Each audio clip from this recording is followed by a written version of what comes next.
1. This is JRC Survival, and I'm Ryan, and today I'm going to be showing you my survival kit setup. It's mainly just the necessities of all that you need. You got your sterile blade, knives, fishing stuff. But pretty much, it's not like a bunch of the other stuff that's seen over there.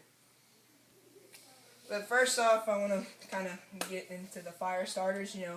Lip balm, lip, chapstick, stuff like that. Vaseline is the best. If you put that on like a cotton ball or fat wood, this is not really a good example because it's dried out. But pretty much how you find fat wood is you go for like a dying pine tree and you cut at like the corner of a limb coming out, and you can smell it. I mean, it smells like really good. It smells like cedar pretty much.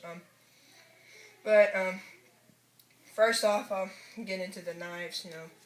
Main knife for like whittling and occasionally protection. This knife is just kind of like, skinning for like small game, not like big things like deer.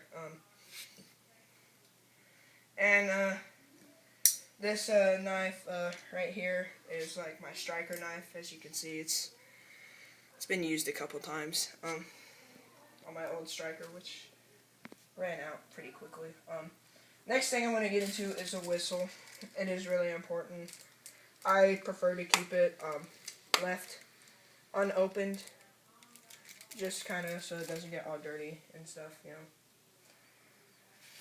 Next, this is obviously, if you don't know, it's for like, your snares and traps. So this is generally what is going to hold them in place once they hit the snare or other things. Next off, we have the bandages. I cannot stress how important that is, mainly because like if you get it infected and while trying to survive is just hard in general, because you're probably most likely, if you get stranded, you're either going to be sick because you've been at sea for so long, or you're going to be injured from like a crash of some sort, like plane or something. But getting infecting just adds to the strain of trying to survive with whatever. Next is probably one of, as I say, the most important things, because obviously you do not want to get lost, because yet again, that just adds to your thing. It's the compass. As you can see, it points to north. Most likely you know how to use the compass. If you don't, that red thing right there, it points toward the direction of north. In that case, north is that way. Probably one of the most important things that you can have is duct tape. Because if you're like me, first thing you do is build a shelter. Duct tape makes it so much easier to build a shelter. Now, see, I would probably get more than this. I get like one of those big rolls that you see at like Lowe's or Home Depot.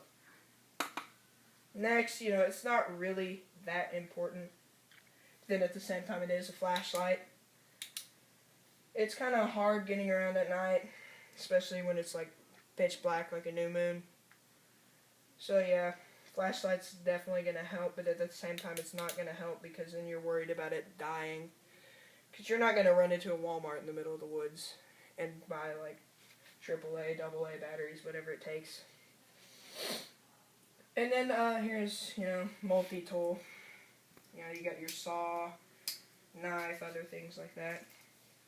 It's just important. A Leatherman would be more ideal for that. And then the hatchet, this is not the recommended hatchet for survival, but I have it anyways because it is really great for like building and stuff. Like I said, first thing I do is build a shelter. I can't even tell you how many lean-tos I've built. I've pretty much mastered it. Like I could build it in like under 45 minutes at the most. I've had one since like I built it in like December, and today is like May 8th, and it's still standing. Like I haven't did any repairs or anything. The only thing I did is when we had those bad storms, well not like snowstorms down here in Tennessee, we got like a 4 or 5 inches on the mountain. I kind of added in a little extra support so I didn't give way. But yeah, as I was saying, you probably want a smaller, lighter weight, because this thing is about a pound. You know, it's not gonna... Of course, at that time you're like, well, that's a pound, but when you're walking for like 5 miles straight, that adds up, especially with all your other survival kit, whatever you're having in there. The backpack itself, as you can see, I mean, this is your ideal. That's like military, as you see. This is just like, you can buy these, just like basic training. You know, it says recruiting and retention school. That's pretty much when you first enlist and sign up. Sterile blade. It is also one of the most important things. It has many uses. Most of being if you get, you know, tore up pretty bad and you gotta, you know, cut something out. That's the main use. I mean, you don't, it's not really made for that, but if you really have to, I mean, you could use it as a weapon. It's made to go through your skin painlessly, so you know it's extremely sharp. Of course, they can't perfect that, you know. Anything stabbing your skin is going to be quite painful, but yeah. And next, my buddy Jacob, we're going to